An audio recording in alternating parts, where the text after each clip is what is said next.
Let's get this started. How's it going?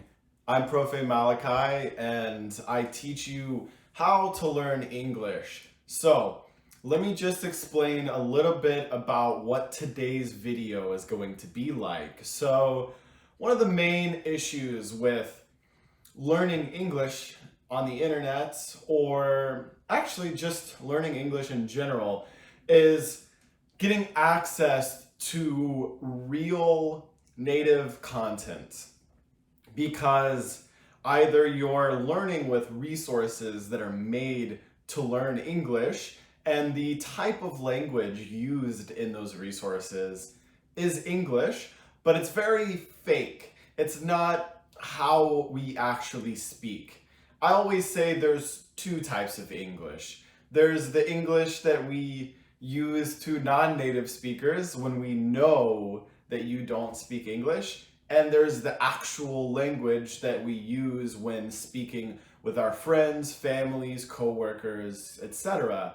And I understand it can be very difficult to get access to that real natural language, because every single time that you tell somebody you're learning, they change the language, or you are trying to get access to resources and it's just all of this stuff that's packaged in content that's made for learners, and it's not real. So today what I want to do is present a video, just a little bit of a natural conversation with me and my brother. So my brother, his name is Josiah. He is also American as myself. We grew up together. We talk about a variety of topics. I'm not sure what your English level is, but if you don't understand everything, don't worry. The main idea here is that you're getting access to the real language, not something that is intended to teach. Would say like there are metal boxes with a lot of material compounds that have the scientific property and characteristic of storing electrical charges, like lightning. Have you seen lightning? Okay, good. It's like that, but tiny, microscopic lightning happening at a speed faster than a hawk falling out of the sky for a mouse. And there's tons of these little lightnings taking place inside of this metal rectangle. There's all sorts of shapes and sizes of them that all synchronize with each other to store data. And then it gets even better. You can access remote data. You can access lightning from the southern cape of South America. You can visit the lightning from Mongolia with this metal rectangle, and you can hear about the local residents' experience with that lightning hitting them. So it sounds like you are a god, basically. So the Like Zeus. internet, as explained to a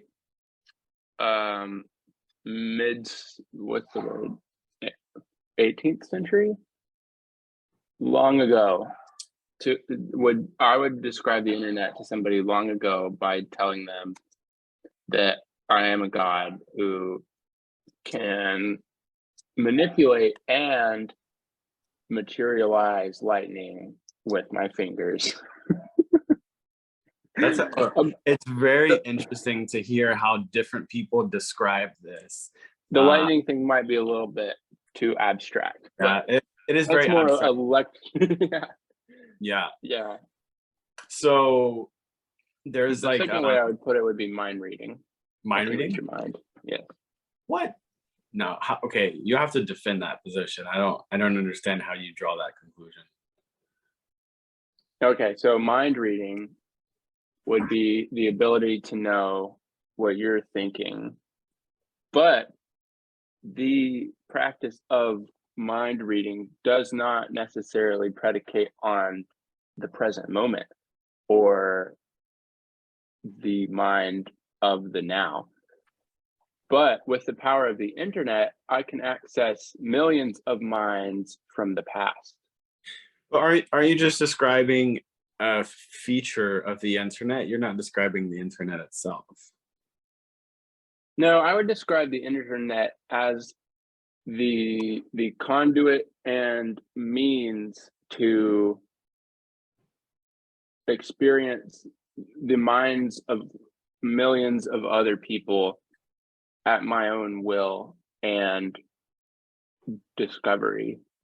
But it's only, well, I guess not only, it's predominantly discovering those minds as they have existed in the past.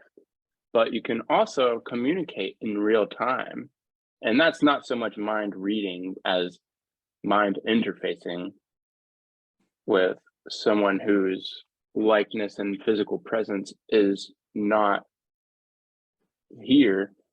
But yeah. So I've also heard it described as a giant marketplace or like a giant library. It's basically it's a giant shared library, right? It kind of is. Like I would say, I mean, it's the exact same concept if you think about what a library is for somebody in the 1700s. It's a collection of people's life experiences through the major medium of that time, which was written word. And or that's at least the major media of documenting ideas, right? Of documenting reality, I guess, or experience, and storing it. Now our media of documenting and storing experience is digital through, right now, mostly video, right? Through video and audio. There are still some people that document it through text, but it's predominantly, I would say, video and audio. And so it is a massive library. Now more people have access to that library and have access to have ability to upload to that library, but it is still to publish. But it's still. Do you remember when YouTube had this headline, "Broadcast yourself," and they thought that they were like so cool, which it was cool and in its time, but it was like, broadcast yourself. What? No way. Yeah, it's really interesting because when you start explaining the internet in that way, of like the small boxes and the lightning and the being able to travel instantaneously, quite literally, you're describing the power of what to somebody in the past would be the power of a god. But we don't perceive it that way because it's just we're so saturated in it. But that doesn't mean that's not what it is, because it is. Yeah. It's pretty crazy. So you've been asking people this question. Yeah, it's been interesting. For research purposes. For research purposes. I want so here's an interesting question that I want to ask for you, and this might actually really help people on this channel, because what I want to do, the main problem that I run into teaching English is like you can teach people to memorize words, you can teach people to learn grammar structures, but you can't very easily teach people, to be interesting, and to understand how conversation works. That's a hell of a lot. Is this a class on becoming interesting? Because where do I sign? You are already in. And when I guess being interesting or understanding like how social settings work and how conversations work. And I still like, this is the problem that I'm trying to fix, is like, how do you get beyond, like, in another language, hi, where are you from? My name is Josiah. I'm 22 years old and I work as this. I am from Nashville. I have 2 sisters and 3 dogs and like to drink coffee. What Yeah. is your job? You know, where it's like that you can see that like there's so many potential offshoots for conversation. And if you listen to people that are like really good at talking, like if you listen to a really good podcast, you can see how like they create like a work of art through conversation, quite literally. And like I'm trying to figure out how to teach people how to do that in English.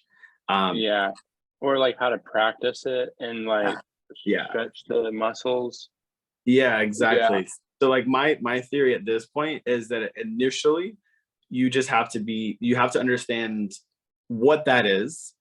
So you have to understand that that's the target. You have to understand that that's possible and you have to see it. And then you have to just be saturated by examples and understand why you want that. Like you have to understand it's kind of trying to explain like it's like a history teacher trying to explain to a capricious 7th grade student why they should learn history, right? It's kind of like, why should I learn about a bunch of dead people? They're all dead now. They were stupid. And we have TikTok and all this cool stuff. And I don't care about the history. I care about future. And the history teacher's like, no, you don't understand. History repeats itself. And your cultural understanding of who you are and your identity and all of these things is so based in by understanding history. You're going to have a better idea of who you are and how you fit into the world, and your world horizon is going to broaden and your life is going to become so much more rich and interesting and all these other things. And like they're not even in the same fucking conceptual universe of understanding of what the word history means. And so this is kind of the whole project of learning a language, is learning all of the is basically expanding your world horizon. So like I have to teach people that you can expand your world horizon and that it is worthwhile to do so, because you are going to get this benefit, and this benefit, right? It's essentially trying to explain to that 7th grader, this is why you should learn history. This is why you should expand your world horizon. And I think a lot of people understand that, but they don't understand the full like scope of the implications of that for their life. So that's really good. That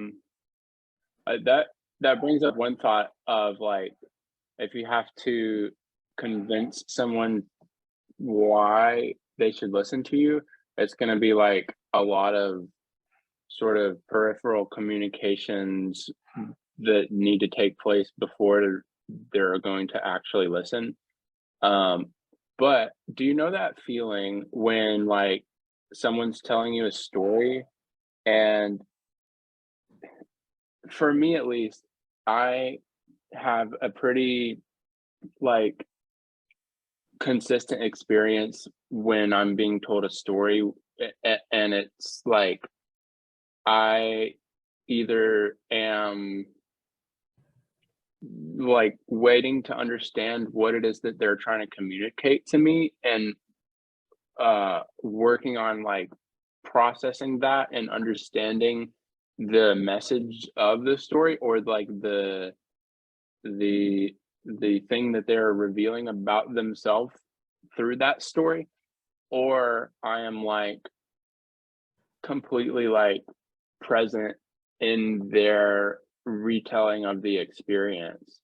And I think that like both are pretty common, but the latter kind of has an effect of like making you feel connected to the person that's telling you that story and caring about the things that they care about, if for no longer than the duration of that story, but Mm, to care about it nonetheless. And like, that's what I would say is part of what you mean by like broadening your world horizon, is like understanding like what other people care about, why they care about it, and how you might adopt something new to care about, or how to care about something that you already care about in a different way, or in a way that's like more rich or more realistic or more commercially viable to what you're working on, or whatever it may be.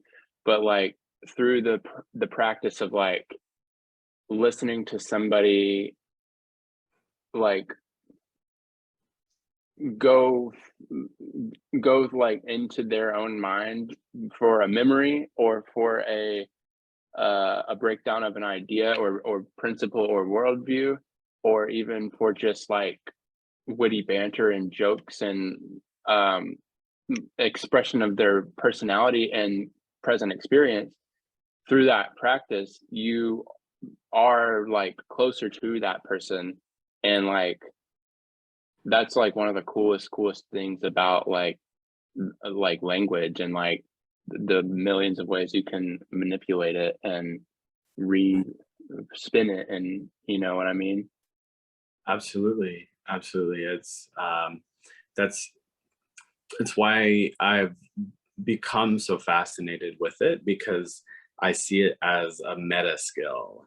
I see it as a kind of the thing that sits beneath most of what we call our life. Like most of what we engage in on a daily basis is Yeah, is filtered through language. So if you develop that skill, you develop like you unlock like a richer experience of everything. Like you unlock a richer life, because like it's distinctly different than developing a skill like cooking, or if you want to learn like a martial art, or you want to learn to play the guitar or something like that. Like those things will translate into other aspects of your life, but there's still yeah, limits.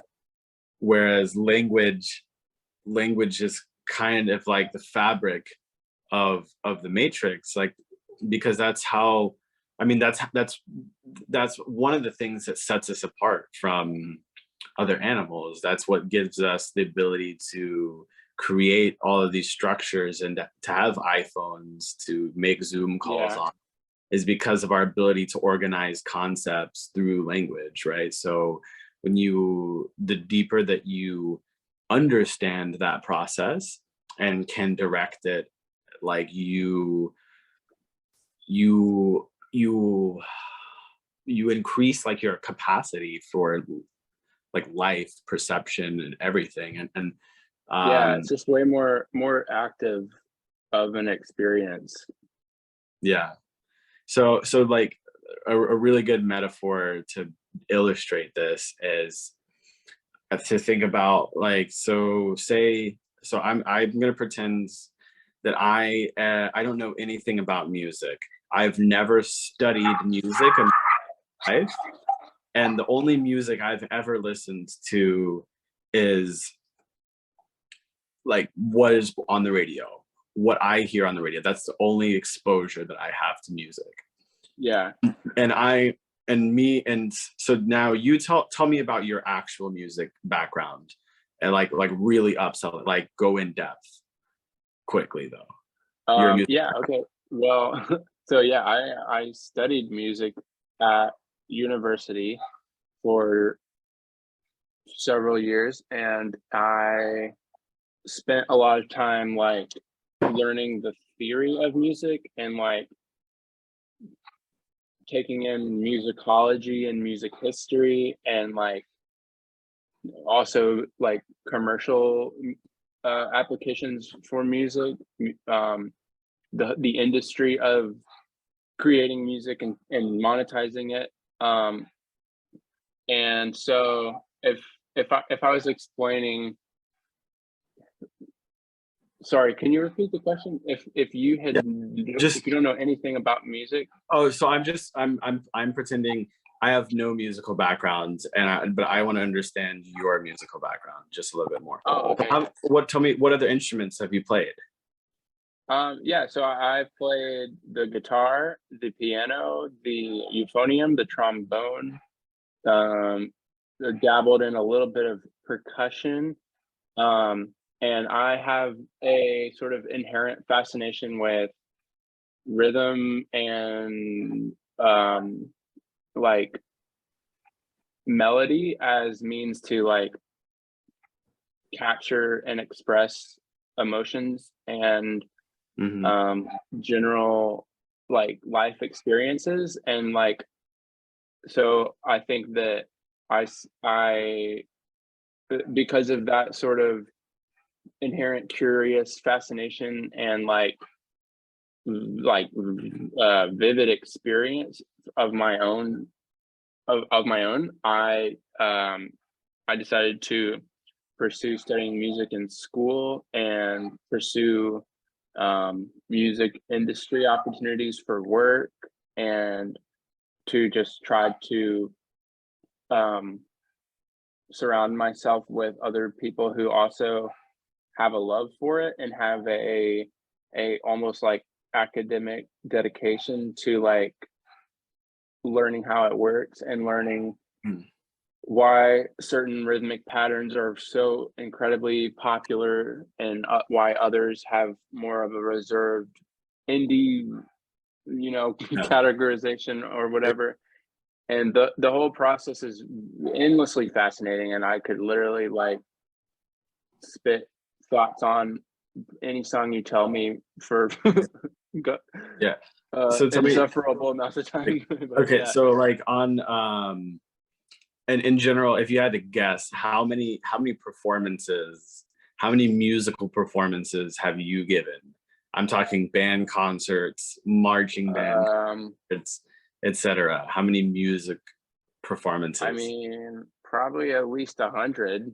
Okay, cool. So you have been in a diverse setting as well, because you've been at like deathcore shows, making music videos, and you have played the euphonium and the all stage. Oh, dude, I love Bach. Yes. Right, like those are two very diverse musical experiences, and everything in between. You've been to like some EDM festival and Warped Tour, right? So you have performed in different settings and been to many different performance settings. Okay, consider then your understanding of music theory and chord progression. Have you ever written your own music as well?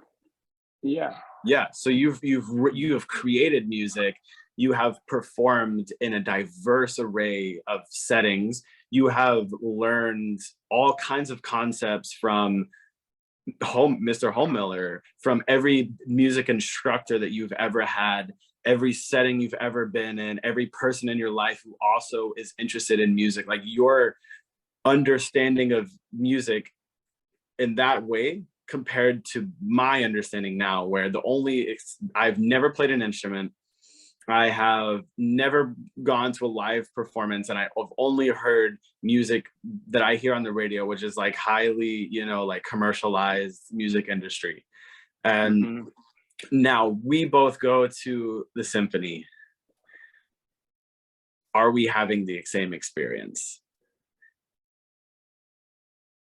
Think about how different that experience is for you and how different that experience is for me. I just went to the symphony actually and had some interesting conversations about this with my girlfriend. But no, the experience is so vastly different. Even if we did have the same exact background and level of study or like environmental experience in our past, sitting at a music performance is totally different from person to person. Yeah. So this is just this is just with the experience of of music itself. Think about, so if you think about like how much richer and how much more sort of like, yeah, I would say how much richer your experience is because of your background in the symphony. Now, you might decide that you might have a lot of reasons for why you actually think the symphony was terrible, right? So it's not a matter of like good or bad that your experience is better or more valid than mine, but objectively, we can say that your experience is richer, your experience is deeper than mine. And so this is the concept that I'm trying to teach about language itself, is that like that you have this entire background of music. Well, you have a richer experience around music, but if you then take the idea that I gave earlier, that language is a level below, is more foundational than like music or cooking or some art or skill, or, and I'm this is very like generic. I'm generalizing a lot here, right? But to make my point, but the language is a level beneath that then the more that you develop that skill, the richer your experience of reality is itself, because you have more references of concepts. Like you have more, it's like seeing the world in color versus seeing the world in black and white. Yeah. Yeah, I think it all comes back to like that connection aspect of like, if you go sit at a folk concert where there's like two people sitting up there and the quality of the vocals is like, you know, kind of awkward and quiet, and you're like feeling a certain sort of like curiosity about that. The only reason that you feel curious is because of the person who like created the language of that music or that song, and the like the content and like manner of which it's expressed is kind of like secondary to like the experience of just being able to perceive it and you're watching it come out of the source, which is that person sitting in front of you who is creating it. And like the more that you know about the process of creating it, or like the stylistic, you know, embellishments that were chosen or produced from cultural influence, etc., the more that you know about that, the richer your like investment of curiosity in experiencing it fully and paying attention and, you know, forming your own thoughts and interactive opinions of what you're experiencing. And so I really do like that metaphor. That makes a lot of sense, actually. All right, so let's do one more thing. We're gonna switch gears. Is my audio okay? I had my AirPods died. Your audio is fine. So let's switch gears a little bit to a completely different mode of conversation. Let's kind of go back to a banter. Just to tell you the story. Yeah, sure. Tell me the story about how you said that a salesman like barged his way. You have a ghost or something? Like your door just opened. Oh no, that's the dog. He's trying very hard to make everyone know that he's here. Great job guarding, little man. You got a stick in your hair. You got a stick in your fur. Wait, so what do you want me to do? I can tell you a funny story. Yeah, sure. So I have great pride in my charming sense of humor, and I love to celebrate all my wins in pursuit of, you know, dropping the jokes at the right time and sparking up other people to joke as well.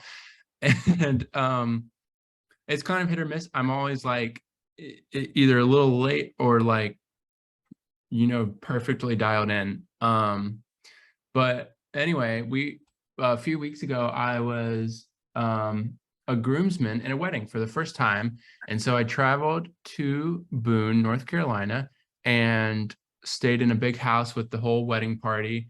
And it was super fun. It was very relaxing and full of like just leisure time and like sitting around and catching up.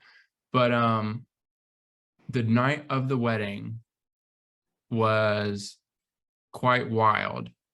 So the wedding finishes, reception finishes, everybody's pretty drunk and like all heading back to the house for the after party, which was pretty mellow, honestly, but it ramped up after about an hour or two of just sitting around and like not wanting to go to bed yet, but having nothing better to do than drink bourbon and Dr. Pepper. So we're at this this big house, and on the back porch there's a hot tub, and the hot tub is terrible because it's like covered in algae and it's like not hot. I think it had been supposed to be left on to like keep the water hot, but it was basically just like taking a cold bath in algae. And it got warm eventually, but we were all sitting out there, and we had leftover food from the wedding reception. And so Gus, the groom, he brings out one of those big like sheet pans, like tinfoil sheet pans full of beef tips, like tenderloin steak frites. And he's like, guys, check it out, leftovers. And everyone's like, oh my God, give me some. We're going to eat steak in a hot tub, in our cold hot tub. This is going to be great. So we're sitting there eating the steak, feeling luxurious as ever. And one of the bridesmaids, or sorry, not one of, or yeah, one of the bridesmaids has a boyfriend, and her boyfriend is this sweet, dorky little guy, reminds me much of myself. And he's sitting there like cracking jokes, being the star of the hot tub show, eating his steak tenderloins. And he starts choking. He starts just absolutely choking on God knows what amount of tender beef. And he like leans over the hot tub to like try to hack it up. And at first everyone thinks he's just vomiting. But it turns into this whole ordeal. He like vomits a little bit and then like spits in the hot tub and then gets out and like continues to choke. And it's pretty clear that he's not like completely dead. But he literally just looks over at one of his friends, and his friend is like, Heimlich? And he's like, yeah.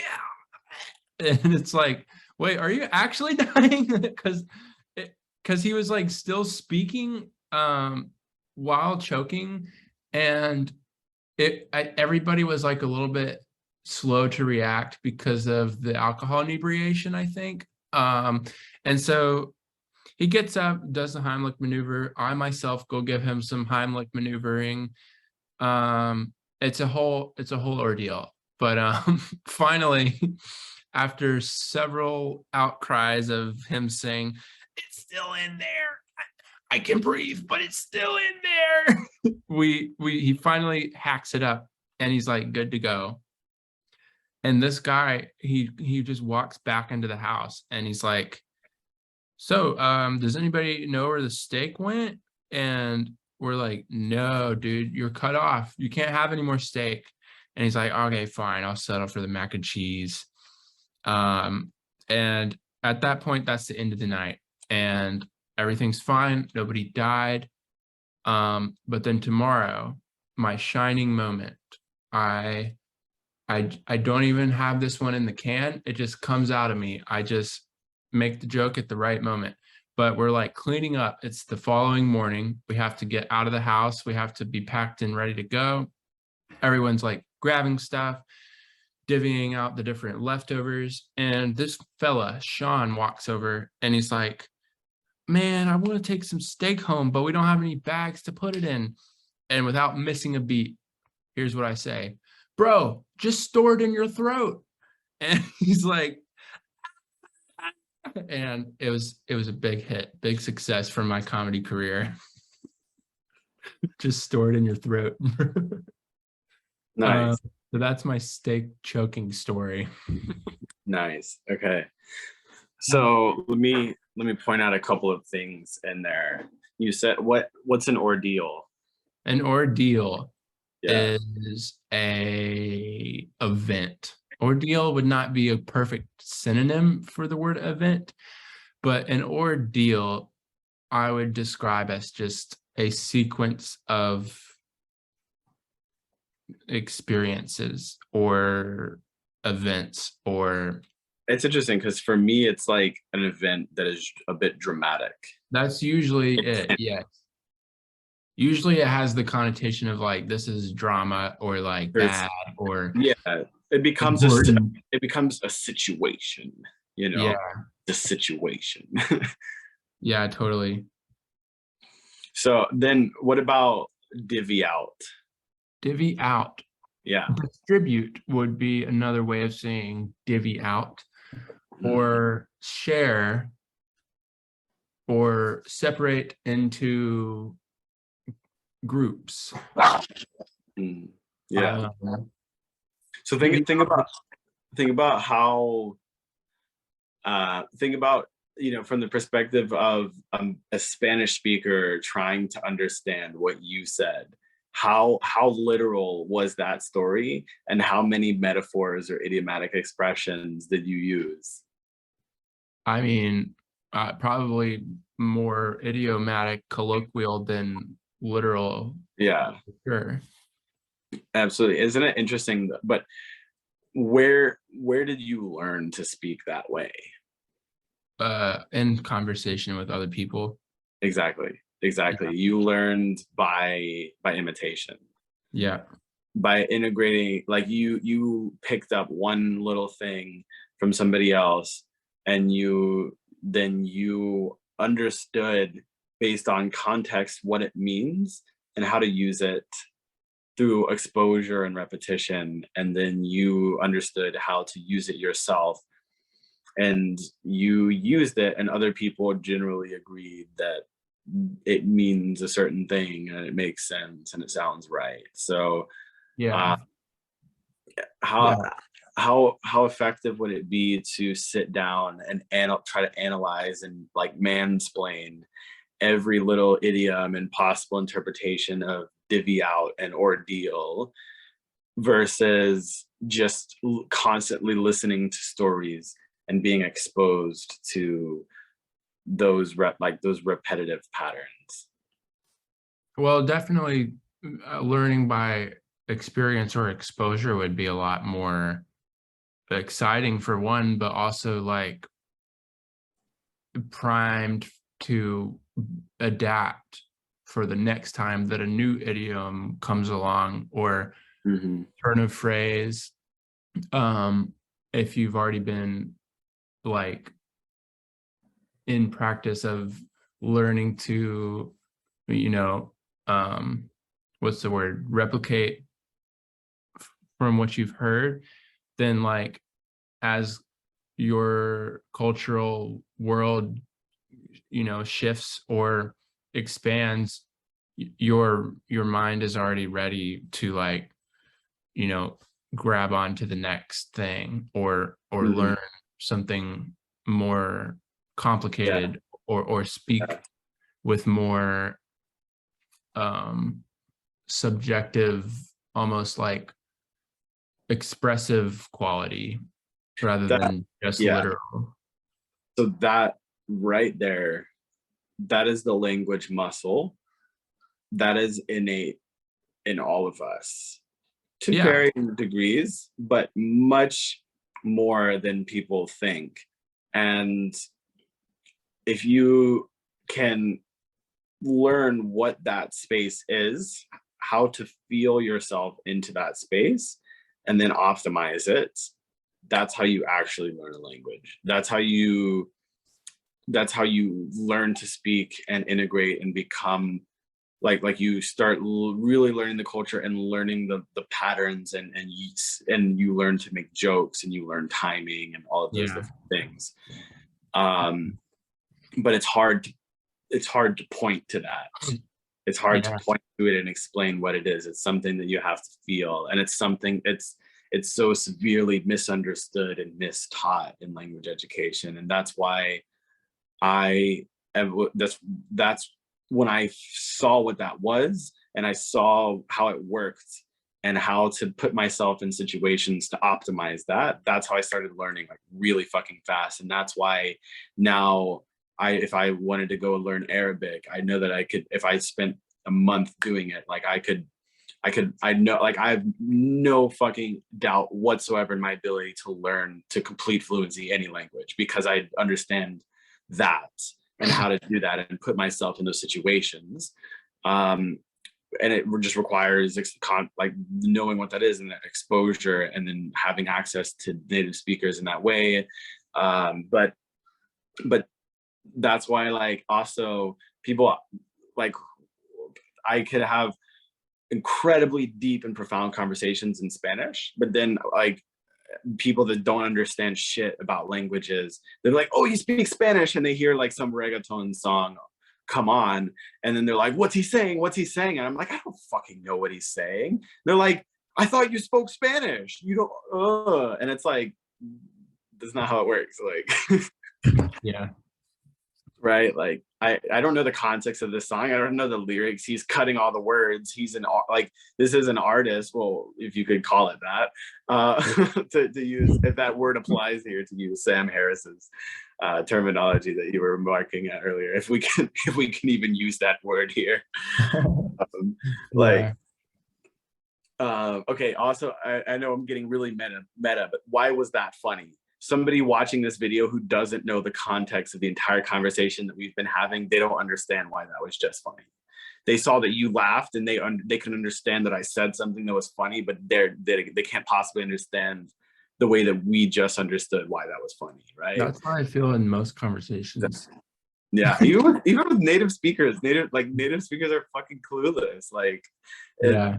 They really are. Like, it's crazy. Like, we're literally just like parroting. Like, we're like, I work at a bar and I hear people talk all day, every day, and I hear fucking mindless chatter, just like, yeah, it's crazy. The funniest thing is if you go hang out with like some like college football loving good old Southern boys, they do not say anything. They just like blabber like random thoughts, and like every 5 minutes there'll be like a good joke or like or momentous sort of exchange, but most of it's just like, what are you even saying? Yeah. I like, I remember I was working, I was doing some volunteer work at a food bank by a high school, and some of the high school kids were walking by on the sidewalk as they had got out of school, and I heard them, like I overheard their conversation, and it was just like, man, I wish I could have recorded it. Like, it was mind blowing. It's kind of like in that movie, fucking what it's called, Idiocracy. You remember that movie? Mm-hmm. Where like this speech has like devolved into just like grunting, and it's just like, you're stupid, butter, faggot, and like people are just like grunting at each other, and then he comes along and he's like trying to speak in clear sentences, and they're all looking at him like, why are you talking like that? And that's kind of what it feels like sometimes. Like, you're just making noises. Like, it's bro speak. It's actually a skill. Yeah, absolutely. I do not have. Yeah, yeah. There's a lot of different offshoots in like how slang develops locally, and like there's slang that you and Hannah would develop that nobody else understood, right? And there's slang that, like, when I went to NCSSM, there was literally like it's funny because somebody made a handbook of NCSSM slang because it was 600 kids living together for 2 years on a campus, and Oh, language wow. developed locally. Yeah. Yeah, like I'll give you one example, like sketching. So we Will you always, pause for a second? yeah, totally. Hey, are you okay? What's wrong? What's wrong?